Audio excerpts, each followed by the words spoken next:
नमस्कार दोस्तों। तो आइए आलोका एजुकेशन चैनल पर आप सभी लोग का स्वागत है। दोस्तों आज हम लोग बजट के बारे में चर्चा करेंगे। तो देखिए, बजट की मुख्य विशेषताएं 2023-2024 फरवरी 2023 वित्त मंत्रालय बजट अमृतकाल के लिए विजन। निर्मला सीतारामन ने अमृतकाल के लिए विजन प्रस्तुत किया। तो ये देखिए, पहला क्या है, युवा वर्ग पर विशेष ध्यान देते हुए नागरिकों के लिए अवसर। दूसरा, रोजगार सृजन में वृद्धि। तीसरा, सुदृढ़ और स्थिर वृहत आर्थिक वातावरण। इसमें सीतारामन ने जो है सप्तवर्षीय 7 प्राथमिकताओं को प्रधानता दी। समावेशी विकास, अमृतकाल में समावेशी विकास, अवसंरचना और निवेश, क्षमता उभारना, हरित विकास, वित्तीय क्षेत्र, युवा शक्ति और अंतिम छोर तक पहुंचना। इस बजट का मुख्य उद्देश्य है कि अंतिम छोर तक जो है नागरिकों को अंतिम छोर तक ये बजट की सुविधाएं पहुंच सके। नेक्स्ट, सबका साथ सबका विकास। सबका साथ सबका विकास समावेशी विकास इस बजट की अवधारणा रही है।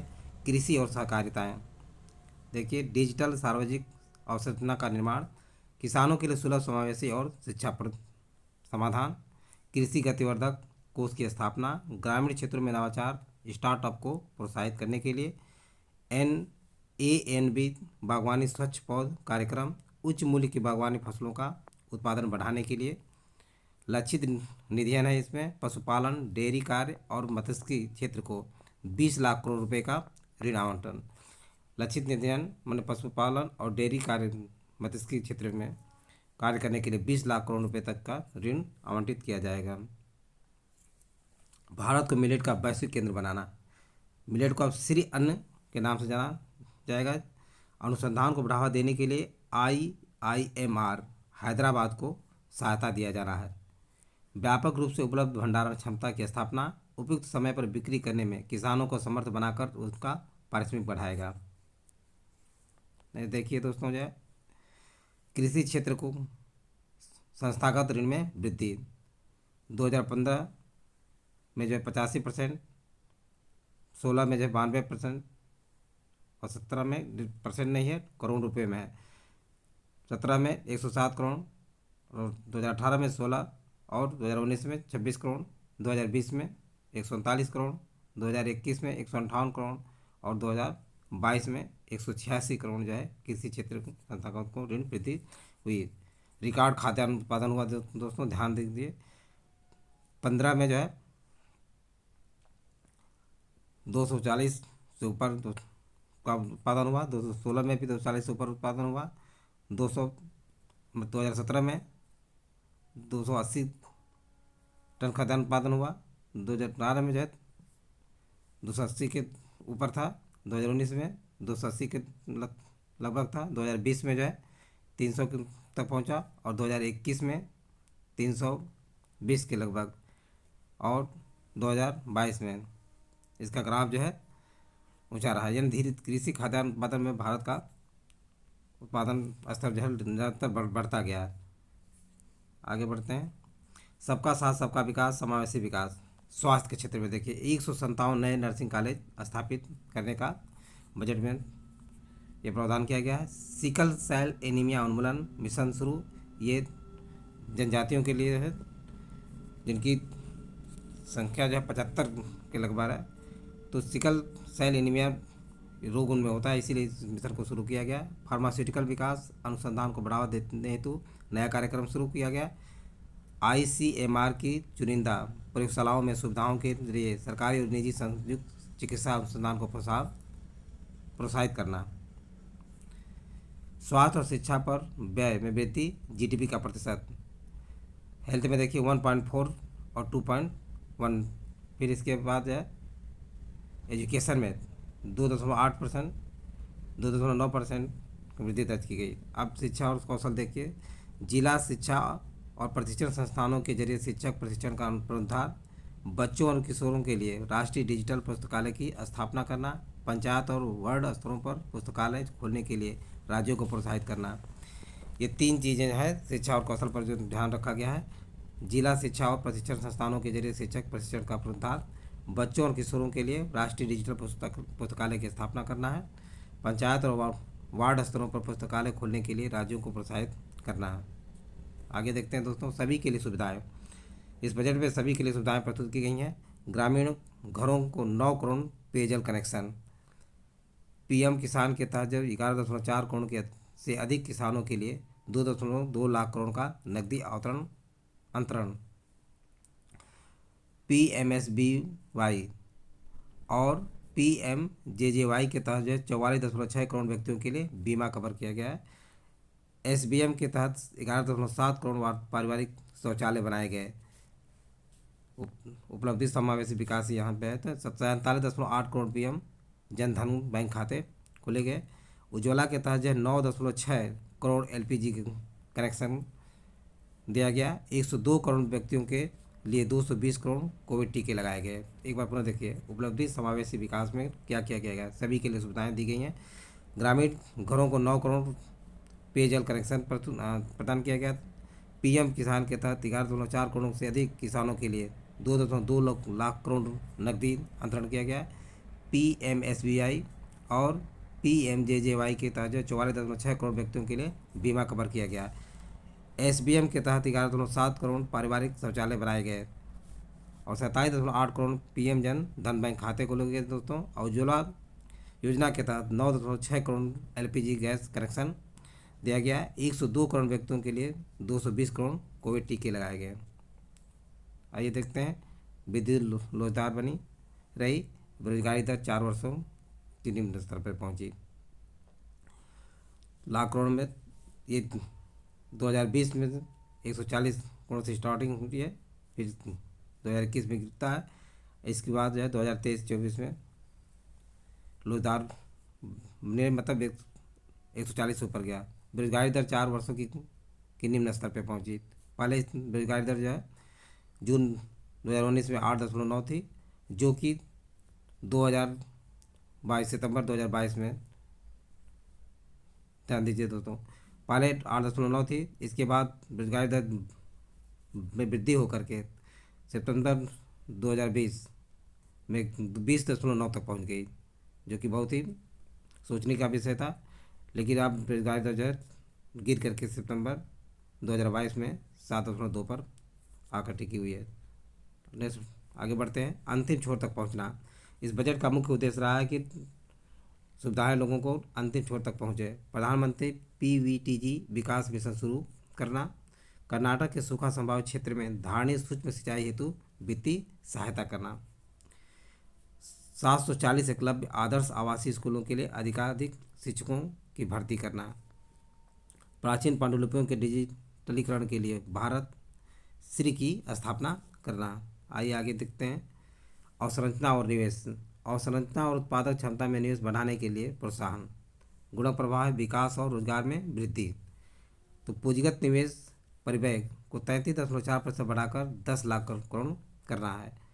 अवसंरचना निवेश को प्रोत्साहित करने के लिए राज्य सरकारों को 50 वर्ष तक ब्याज रहित ऋण जारी रखना है। अवसंरचना में जो है निवेश को प्रोत्साहित करने के लिए राज्य सरकारों को 50 वर्ष तक ब्याज रहित ऋण जारी रखना है। रेलवे के लिए 2.4 लाख करोड़ का अब तक का उच्चतम पूंजीगत परिव्यय किया गया है। पत्तनों, कोयला, इस्पात, उर्वरक क्षेत्र के लिए end-to-end कनेक्टिविटी हेतु निर्दिष्ट 100 परिवहन अवसंरचना परियोजनाएं का शुरुआत किया गया है। UIDF की स्थापना द्वारा श्रेणी 2 और श्रेणी 3 शहरों में शहरी अवसंरचना का सृजन करने का प्रावधान है। क्षमता उभारना आस्था आधारित सरकार। क्षमता उभारना आस्था आधारित सरकार उपाय है, संभावित परिणाम है। उपाय क्या क्या है? भारत में AI का निर्माण 3 शैक्षिक संस्थानों में विशेषकृत AI केंद्रों की स्थापना करना है। इसका संभावित परिणाम होगा कृषि, स्वास्थ्य और धारणीय शहरों में AI आधारित समाधान। राष्ट्रीय डेटा शासन नीति शुरू करना। स्टार्टअप अकादमियों द्वारा अनुसंधान के लिए गुमनामी आंकड़ों तक पहुंच संभव बनाना है। विवाद से विश्वास। MSME के लिए लचीला संविधान निष्पादन। कोविड अवधि के दौरान प्रभावित MSME को राहत। विवाद से विश्वास, सुगम और मानवीकृत समाधान स्कीम। सरकार और सरकारी उपक्रमों के संविदात्मक विवादों का तेजी से निपटान करना है। आगे बढ़ते हैं दोस्तों, कोड का चरण 3 शुरू करना। कारगर न्याय प्रशासन। व्यावसायिक उद्यमों और धर्मार्थ न्यासों के उपयोग हेतु NTT लाकर की स्थापना करना है। व्यवसायिक प्रतंत्र के साथ दस्तावेजों का सुरक्षित ऑनलाइन संग्रह और साझा करना सुसाध्य बनाना है। 5G सेवा आधारित एप्लीकेशन विकास के लिए 100 प्रयोगशालाओं की स्थापना करना है। रोजगार की संभावनाओं और व्यवसायों के अवसरों का उपयोग करना है। प्रयोगशाला में निर्मित हीरा LGD क्षेत्र के लिए अनुसंधान और विकास अनुदान करना है। घरेलू उत्पादन को प्रोत्साहित करके आयात पर निर्भरता कम करना है। आगे बढ़ते हैं दोस्तों, हरित विकास के क्षेत्र में देखते हैं। हरित ऋण कार्यक्रम PM प्रणाम की शुरुआत। PM प्रणाम की शुरुआत संभरणी कार्यों को प्रोत्साहित करने के लिए EPA के तहत अभिसूचित किया जाना है।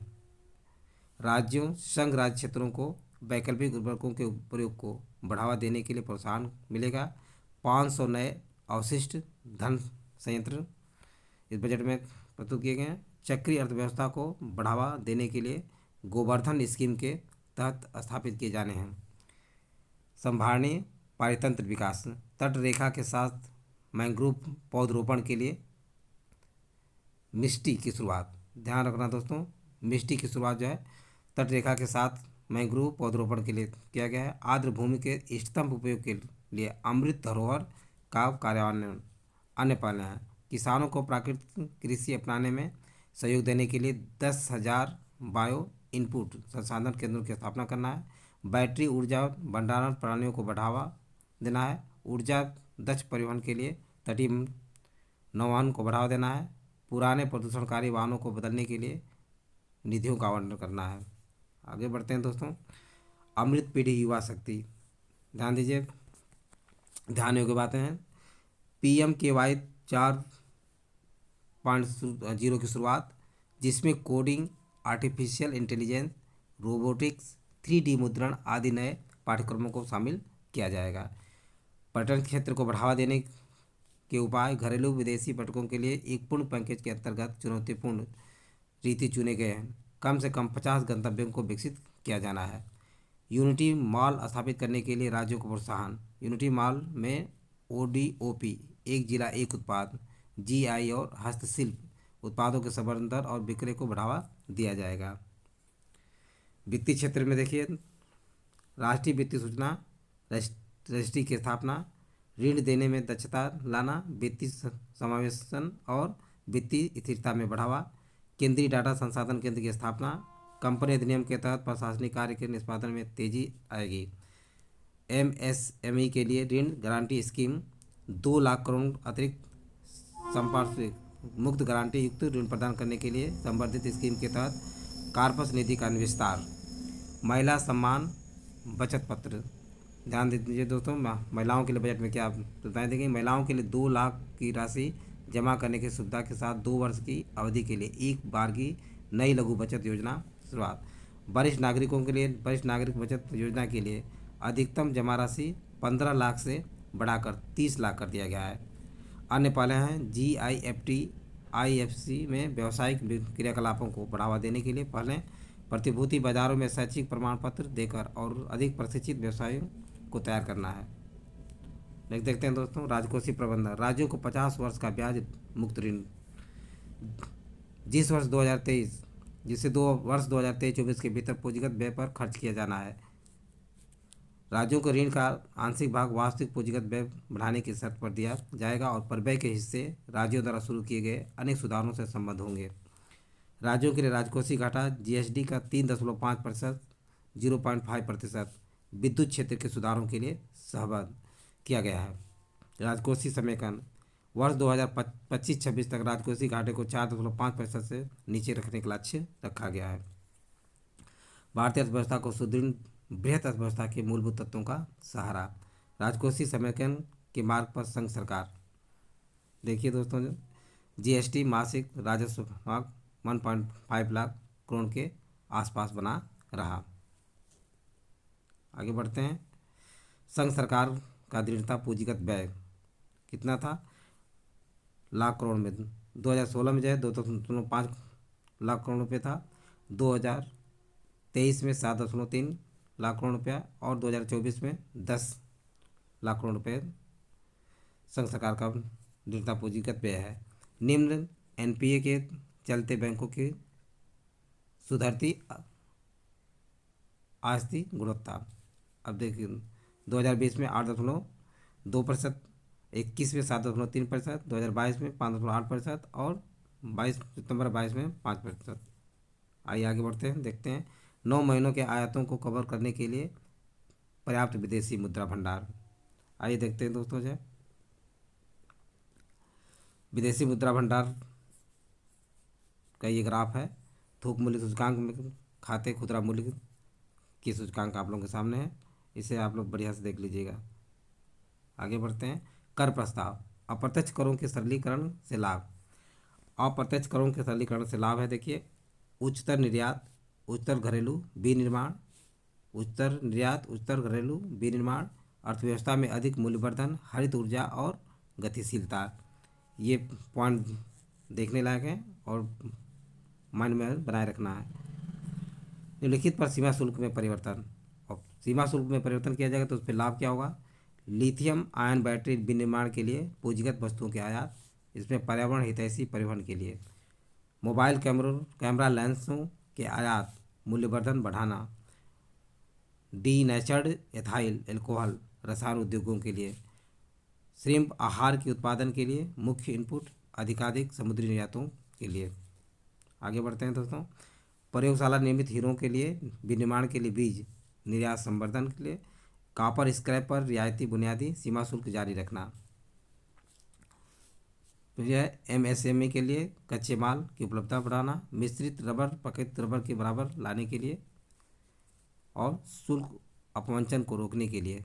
तो प्रयोगशाला निर्मित हीरो के निर्माण के लिए बीज, कॉपर स्क्रैप पर रियायती बुनियादी सीमा शुल्क जारी रखना, मिश्रित रबर प्राकृतिक रबर के बराबर लाने के लिए। तो इसमें है दोस्तों जो है निर्यात संवर्धन, एमएसएमई के लिए कच्चे माल की उपलब्धता बढ़ाना, शुल्क अपवंचन को रोकने के लिए। आगे बढ़ते हैं दोस्तों, प्रत्यक्ष कर प्रस्ताव। अनुपालन के बोझ को कम करना, उद्यमशीलता की भावना को बढ़ावा देना और नागरिकों को कर राहत प्रदान करना। करदाताओं के पोर्टल पर 45% विवरणियों को 24 घंटों के भीतर संसाधित किया गया है। औसत संसाधन अवधि 8 वर्षों में 93 दिन से घटकर 16 दिन रह गई है। इस साल 6.5 करोड़ से अधिक विवरणियों को संसाधित किया गया है। तो आइए आगे देखते हैं दोस्तों, निजी आयकर को और सरल बनाना, छूट सीमा बढ़ाकर 3 लाख की गई। अब देखिए नई व्यवस्था में आयकर छूट के लिए आय सीमा को 5 लाख से बढ़ाकर 7 लाख कर दिया गया है। ये बात टू द पॉइंट है। नई व्यवस्था में आयकर छूट के लिए आय सीमा 5 लाख से बढ़ाकर कितना कर दिया गया? 7 लाख किया गया है। नई आयकर व्यवस्था में आय लाखों में देखिए ध्यान से दोस्तों, 0 से 3 तक, अगर 0 से 3 लाख रुपए तक है तो कोई कर नहीं देना, 0% है। 3 से 6 लाख तक है तो 5% देना है, और 6 से 9 से 10% कर दिया गया है, 9 से 12 15% कर दिया गया है, और 12 से 15 20% कर दिया गया है, और 15 लाख से 30% कर दिया गया है। यानी छूट सीमा बढ़ाकर जो है 3 लाख की गई। तो 3 लाख पर कोई कर नहीं है दोस्तों, 3 से 6 पर 5% है, और 6 से 9 लाख पर 10% है, 9 से 12 लाख पर 15% है, 12 से 15 लाख पर 20% है, और 15 लाख से ऊपर है तो 30% है। आइए आगे देखते हैं दोस्तों, नई व्यवस्था के तहत 5 करोड़ से अधिक की आय पर उच्चतम अधिभार दर 37% से घटाकर कितना कर दी गई है? 25% कर दी गई है। नई व्यवस्था जो के तहत जो है 5 करोड़ से अधिक की आय पर उच्चतम अधिभार कितना कर देगा? 37% से घटा करके 25% कर दी गई है। वेतन भोगी और पेंशन भोगी श्रेणी के करदाताओं के लिए मानव कटौती के लाभ नई कर व्यवस्था में भी दिए गए हैं। गैर सरकारी वेतन भोगी कर्मचारियों के लिए सेवानिवृत्त पर छुट्टी, नकदीकरण पर कर छूट की सीमा को बढ़ाकर 25 लाख कर दिया गया है। आइए आगे बढ़ते हैं दोस्तों, उद्योगों के लिए कर लाभों का सरलीकरण। प्रकल्पित कराधान के लाभ प्राप्त करने के लिए सूक्ष्म उद्यमों एवं व्यवसायिकों के लिए सीमा बढ़ाना, 95% प्राप्तियां नकद रहित होगी। एमएसएमई को किए गए भुगतान पर कटौती की अनुमति वास्तविक रूप से किए गए भुगतान पर ही दी जाएगी। 31 मार्च 2024 तक विनिर्माण शुरू करने वाले नई सहकारी समितियों को 15% कारपोरेट कर का लाभ देना है। पीएसीए और पीसीएआरडीबी द्वारा नकद में जमा एवं ऋण के लिए प्रति सदस्य 2 लाख की उच्चतर सीमा सहकारी समितियों के लिए नगद निकासी पर TDS के लिए 3 करोड़ की उच्चतर सीमा। सहकारी समितियाँ। स्टार्टअप्स के लिए आयकर लाभ हेतु निगम की तारीख का 1 वर्ष तक विस्तार। स्टार्टअप्स की शेयरधारिता को निगमन के 7 वर्ष से 10 वर्ष में परिवर्तित करने पर हुई हानि को अग्रहित करने का लाभ। केंद्र अथवा राज्य की विधि द्वारा स्थापित प्राधिकरणों, बोर्डों एवं आयोगों की आय को कुछ क्षेत्रों में आयकर से छूट। 31 मार्च 2025 तक IFSC GIFT को धनराशि को पुनः अंतरित करने के लिए कर लाभों को अवधि का विस्तार। रुपया कहाँ से आता है दोस्तों और कहाँ जाता है, ध्यान रखिए। सबसे ज़्यादा रुपया जो है ऋण और अन्य देयता से 34% रुपया आता है, और इसके बाद वस्तु एवं सेवा कर अन्य कर 17% प्राप्त होता है।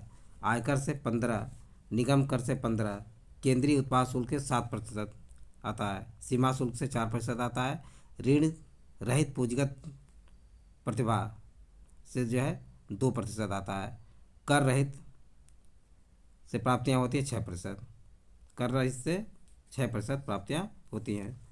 आइए फिर एक बार देख लीजिए। सबसे ज़्यादा रुपया जो है ऋण और अन्य देयता से 34% आता है, और इसके बाद GST से 17%, फिर आयकर और निगम कर से दोनों बराबर है 15-15%, केंद्रीय उत्पाद शुल्क 7% है, सीमा शुल्क से 4% है, ऋण सहित पूंजीगत प्राप्तियाँ हैं 2%, सबसे कम यानी ऋणगत सहित जो है पूंजीगत प्राप्तियाँ 2% प्राप्त होती है, कर प्राप्तियाँ 6% है। आइए आगे बढ़ते हैं दोस्तों। रुपया कहाँ जाता है, तो जाहिर सी बात है अगर हमें ऋण से पैसे आते हैं तो इसका सबसे ज़्यादा कहाँ पे जाएगा, ब्याज भुगतान पे 20% जो है ब्याज भुगतान पर जाता है। अब आते हैं अन्य व्यय है 8% है, पेंशन से पर 4% खर्च होता है, करों और शुल्कों में राज्यों का हिस्सा 18% है। करों और शुल्कों में राज्यों का हिस्सा कितना है, 18% है। वित्त आयोग और अन्य अंतरण है 9% है। केंद्रीय क्षेत्र की योजनाओं पर 17% का व्यय होता है। इसके बाद केंद्रीय प्रायोजित योजनाओं पर 9% का, सब्सिडी पे 7%, रक्षा पे 8%। तो ध्यान देना योग्य बात है दोस्तों, रक्षा पे 8% खर्च किया जाता है, सब्सिडी पे 7%, केंद्रीय प्रायोजित योजनाओं पे 9%, और ब्याज भुगतान पे 20%। सबसे ज़्यादा ब्याज भुगतान पे है। इसके बाद केंद्रीय क्षेत्र की योजनाओं पे 17% खर्च किया जाता है। फिर एक बार पुनः देखिए, ब्याज भुगतान पे 20%, पेंशन पे 4% खर्च किया जाता है, अन्य व्यय पे 8%, करों और शुल्कों में राज्यों का हिस्सा जो है 18% है। ध्यान रखना, वित्त आयोग की और अन्य अंतरण है 9% है, केंद्रीय क्षेत्र की योजनाओं पर 17%, रक्षा पे 8%, सब्सिडी पे 7% जो है खर्च करने की योजना है, केंद्रीय प्रायोजित योजनाओं में 9%। ये पॉइंट जो है अपने माइंड में बनाए रखिए, क्योंकि वेरी वेरी इंपॉर्टेंट है, जो परीक्षा की दृष्टि से अति महत्वपूर्ण है और ये प्रश्न आने योग्य हैं। आगे बढ़ते हैं दोस्तों। विशिष्ट मंत्रालयों के लिए आवंटन। रक्षा मंत्रालय पे 5.94 लाख करोड़ रुपए खर्च की प्रावधान किया गया है। सड़क परिवहन एवं राजमार्ग वितरण मंत्रालय पे 2.7 लाख करोड़ रुपए खर्च करने का प्रावधान है। रेल मंत्रालय पे 2.41 लाख करोड़ रुपए। उपभोक्ता मामले, खाद्य एवं सार्वजनिक वितरण मंत्रालय पे 2.06। आगे बढ़ते हैं दोस्तों। गृह मंत्रालय पे 1.96 लाख करोड़ रुपए। रसायन उर्वरक मंत्रालय पे 1.78 लाख करोड़ रुपए। ग्रामीण विकास मंत्रालय पे 1.60 लाख करोड़ रुपए खर्च करने के बाद प्रावधान है। कृषि एवं किसान कल्याण मंत्रालय पे 1.25 लाख करोड़ रुपए। संचार मंत्रालय 1.23 लाख करोड़ रुपए। मुख्य योजनाओं के लिए आवंटन करोड़ों में। फार्मास्यूटिकल्स उद्योग का विकास के लिए 100 करोड़ रुपए, और 2022-2023 में 100 करोड़, 2023-24 में कितना प्रावधान किया गया, 1,250 करोड़ रुपए। अब जल जीवन मिशन पर कितना किया गया है दोस्तों, 2022-23 के लिए 60,000 करोड़ रुपए, और 2023-24 में 70,000 करोड़ रुपए कर दिया गया है। आइए आगे बढ़ते हैं दोस्तों। एकलव्य मॉडल आवासीय स्कूल के लिए, ये जनजातियों के लिए शिक्षा का प्रावधान किया गया है। तो 2022-23 में 2,000 स्कूल करोड़ रुपए, और इसके बाद जो है 2023-24 में 5,943। प्रधानमंत्री आवास योजना पर 2022-23 में 48,000 करोड़ रुपए, और 2023-24 में 79,590 करोड़ बढ़ा करके कर दिया गया है। आगे बढ़ते हैं दोस्तों। ईवी का त्वरित अंगीकरण और विनिर्माण फ्रेम 2022-23 में 2,908, और 2023-24 में 5,172 करोड़ रुपये। पूर्वोत्तर विशिष्ट अवसंरचना विकास योजना में 2022-23 में 1,419 से बढ़ा करके कितना कर दिया गया है, 2023-24 में जो है 2,491 कर दिया गया है। आइए आगे बढ़ते हैं दोस्तों। राजस्व प्राप्तियाँ जो 2022-2023 में देखिए 21.7 था, और 23 में जो है 22.05, और 2022-23 के बाद जो है 2023-24 में ये बढ़कर 23.5 से 2024 में 26.3 कर दिया गया है। और ये अब पूंजीगत प्राप्तियों में 2022-23 में 16.2 था, और इसके बाद 23 में 17.4, 2023-24 के लिए जो है 18.4 से बढ़कर 18.7 कर दिया गया है। राजस्व व्यय 2022 में 32 और 2023 में 31.9, लेकिन 2023 में फिर बढ़ाकर 34.6 और 2024 में 35 कर दिया गया है। प्रभावित पूंजीगत व्यय है 8.4 था 2022 में, 2022-23 का ये विवरण है। तो 2022 में 8.4, 2023 में 10.7 हुआ, लेकिन 2023-24 का विवरण में 10.5 से बढ़ा करके फिर 2024 में 13.7 कर दिया गया है।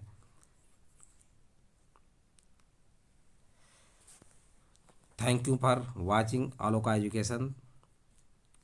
Thank you for watching Aloka education. दोस्तों आज बस इतना ही।